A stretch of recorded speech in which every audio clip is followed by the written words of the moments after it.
What's up, everybody?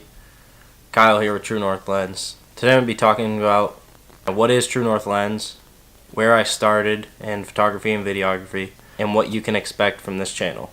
So first and foremost, as I promised, what is True North Lens? So True North Lens is a brand that I came up with. I compiled a whole list of freelance photography names that I wanted to get into. I shared a list with many friends and family. Came up with True North Lens as one of the favorites, and I decided to run with it. I've had a passion for this for quite some time now, and I'm finally taking the steps to move forward.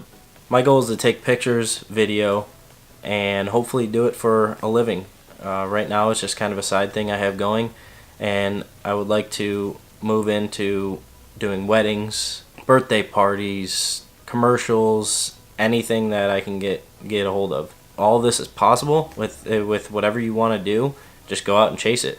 Where did I start? Where did I come up with the idea I wanted to get into this type of thing? I've always had a passion for video and photography. From as long as I can remember, I would watch movies and think, wow, that would be cool to be able to create an image like that people are just so attracted to and love. Whenever I'd go on vacations, I would use, classic disposable cameras, and then one year for Christmas I asked for a video camera, and it was just a very simple, easy, almost toy, if you will, video camera. And this is actually it right here.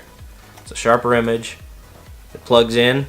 It's got a little USB drive. You can plug it into the computer after you take your videos, and you could edit that video with whatever was available at that time. That was probably about 15 years ago I got that camera. What I did is I would take that camera and I would practice with it everywhere. I would take videos when friends and I went to go snowboarding. I would take videos when I would go on family vacations. I tried to use it as often as possible, and I started to develop a more in-depth understanding and love for taking video.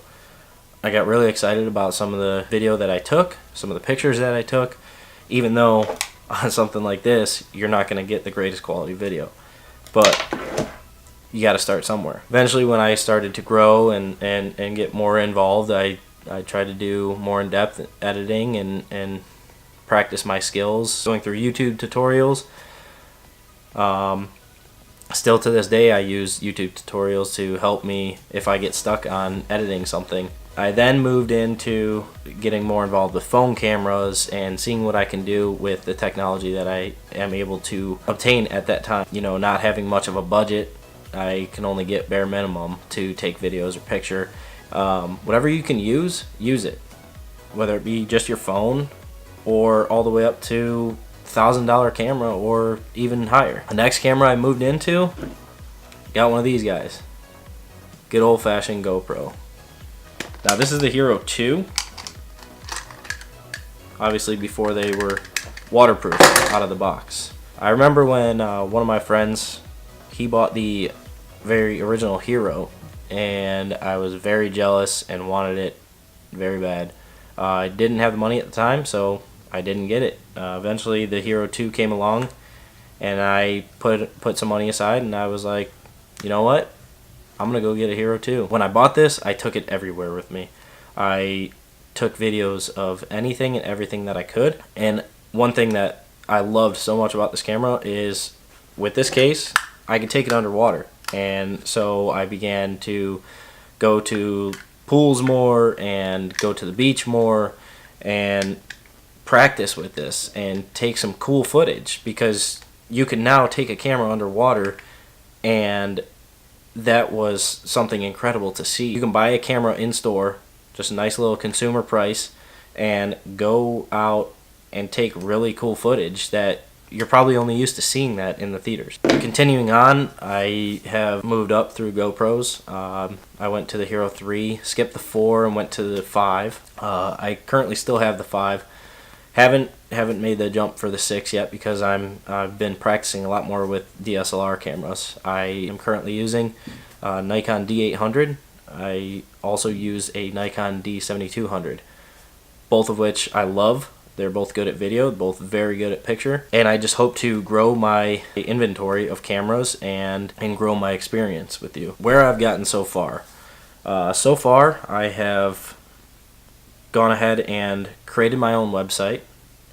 I have created my own business cards with that website on there.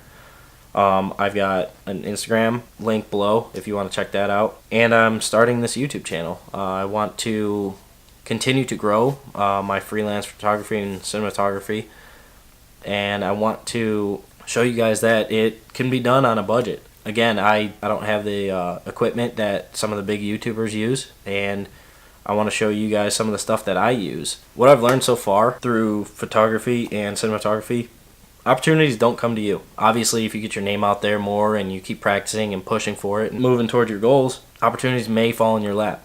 But when you're first starting out, they don't. I've given my business cards out. I've put them in my local coffee shops. I've handed them out to cashiers at stores. My biggest piece of advice is continue to grow by pushing and chasing for an opportunity. Anybody you interact with is a potential customer. You can tell that person if you're interested, or if you know anybody that could be interested in getting their pictures or video taken for whatever event it could be. It doesn't hurt to ask.